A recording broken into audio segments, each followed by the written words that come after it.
I'm gonna be honest, I don't actually know why I try to make these videos harder on myself than I do. Like, I have a perfectly good desk setup, and honestly, cleaning off the like 5 pieces of like leftover plates that I'm too embarrassed to film with, instead of cleaning that off, I just went through this whole shebang. Listen, sometimes you just want to film an MCU review with a baseball cap on, the same shirt as you wore yesterday, and sit on the floor because it's humbling. Cheers. Oh, I dropped on my laptop. So hopefully that was compelling enough of an argument to prove that I am in fact a human, because I'm not. I've been a Skrull this whole time. Just like so many of your favorites are going to be revealed to be in Secret Invasion. Now, if you are like me and a fan of conspiracy theories, now I'm not saying I believe this one, but I'm kind of liking where we're heading in Secret Invasion. See, I just love the unhinged element of holding the microphone and chatting with you guys. So this series is centering on the concept that anyone, I'm talking world leaders, I'm talking Avengers, heads of S.H.I.E.L.D. potentially, any and all of them could have been at some point between 1995, when Captain Marvel takes place, and present day MCU, which I think we're like 2025, 2026-ish, technically, after the blip. Any of that time period could indeed be Skrulls. In this series, we kind of have like the 3 main groups. The Fury, S.H.I.E.L.D., Talos team. We're going to combine that into one. So those are the people that we've met before. They're known entities to us. And as far as we believe, however the show introduces them as Skrull or human, that's how we know them. Like, that we're not really being, the question mark is not really there. They're fighting, if not amongst themselves, at least they're primarily fighting against the second group of people, which is our kind of Skrull refugees / resistance. So where the show kind of picks up is the understanding that at some point Fury has welcomed all Skrulls to Earth as a temporary home, while he and Captain Carol Danvers tried to find the Skrulls a new planet, a new home to call their own. Well, as we find out, they haven't done the best job of that, and that's upset some people. So we have a lot of Skrulls who are wanting to be in their free form, be in their natural skin, exist normally. And then we have kind of a third group, which is arguably the largest and the most undetermined, and that is literally everyone else. Okay, the series purposefully does not inform you on who is a Skrull and who isn't, unless that's in the first 2 groups, really, for the most part. And even then, that stuff could change, because you haven't, let me just put it this way, you haven't seen that someone is 100% a Skrull or not in the first 2 episodes that I have seen. This unknown category is kind of what makes this show so interesting. This concept of, much like a virus would, it's an invisible adjustment or change in a set of people, the global population being that set of people.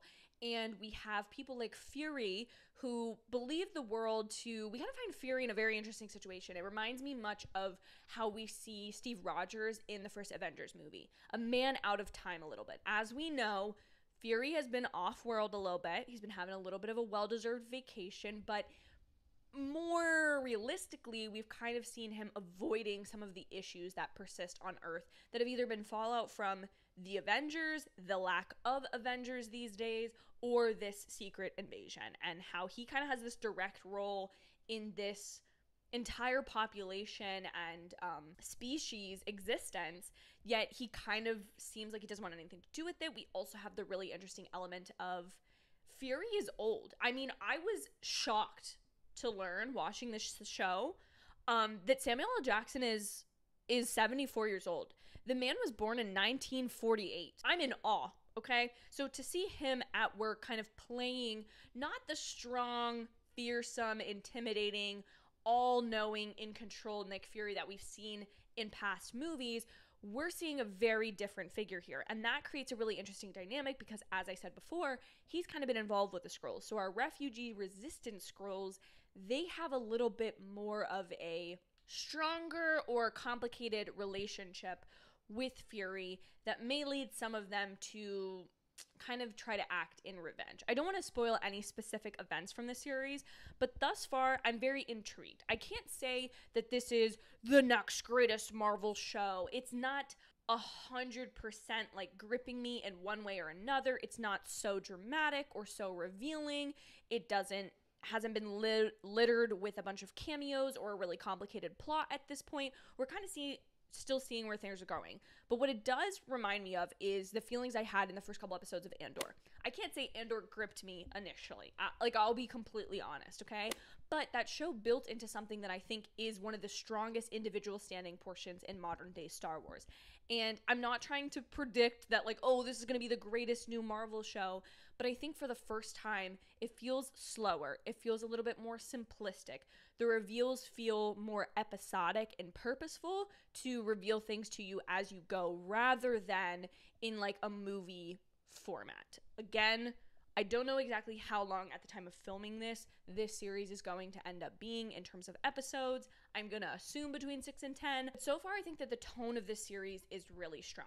I will say the previous Marvel characters that we have seen in secondary or tertiary roles, I'm loving what they have done with these characters. I'm not saying that it's dramatic. Like, they have somehow taken exactly who these characters are supposed to be and how you would expect them to act and applied them to new situations. And the shifting loyalties, or kind of the whole concept of the show, not knowing who's on your side, who's secretly another species going against you, or do you actually agree on things, like getting to see them in these, have alliances shuffled and have new lines be kind of drawn in the sand. It's very interesting. So far, again, I've only seen 2 episodes.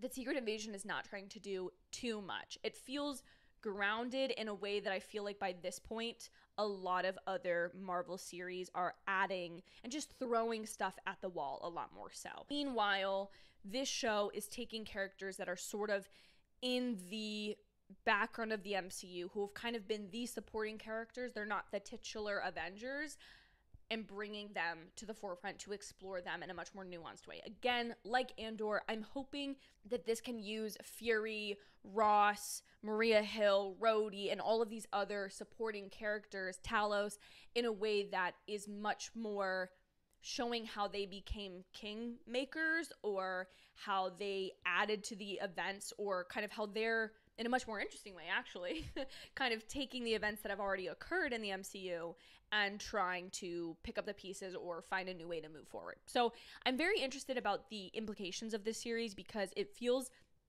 the most far-reaching without forcing itself to be that. And that's, I think, what I'm most excited about. It's not telling you that there's this brand new thing and now it's the most earth-crushing Avengers level threat that we've had thus far. It's like, I can see how this would have been forgotten about in all the other that we've been dealing with in the past almost 20 years of the MCU. Like, they've been busy, okay? They didn't necessarily have time to be like, Talos, like, let's figure this out. Let's get you a new planet. I'm also very interested about the timing of this, because I guess for some reason I never thought about it, but with the Marvels coming out later this year, I'm interested to see if there's any tie-in to that, because I do think while Nick Fury is the one in this series that is poised to be the one most responsible for either the rehoming of the Skrulls or the one that potentially let them down the most, Carol Danvers definitely was the one that, like, was also involved, and I'm interested just to see kind of the implications of that. I'm definitely hooked, intrigued, and I'm actually really sad to know that I'm not going to get to watch the 3rd episode next week, and it might be a hot second. Not sure I'm loving Emilia Clarke in this series thus far. She hasn't, I feel like there's a slow build there, but I want more from my Khaleesi, right? Like, I kind of want to see a little more there. And then the intro, I think, is stunning. I think it's beautiful. I think it captures the essence of the series so well. It feels, in terms of production design, it feels the closest to Loki out of anything else I think we've had so far. Like, it feels original, unique, set in the MCU, but very specific around the show itself. And maybe best of all, the music thus far has been phenomenal. And the minute I saw Chris Bauer's name associated, if you are not aware, Chris Bowers is the composer responsible for the lovely, lovely music of Bridgerton, or a good portion of Bridgerton music. And I was so excited to see his name associated with the series that makes me so phenomenally happy, and I promise the score will not be disappointing. So it's not lost to me that you find value in my over caffeinated and passionate videos, and that you share that love of content and storytelling and fandom with me, and that allows me to have these amazing opportunities. So thank you from the bottom of my heart. If I don't say it enough, I'm saying it here. I love and appreciate every single one of you that supports me, watches these videos, and allows me to have emails that are that mind-blowing for me. So thank you all. I'll see you in the next one. Bye, y'all.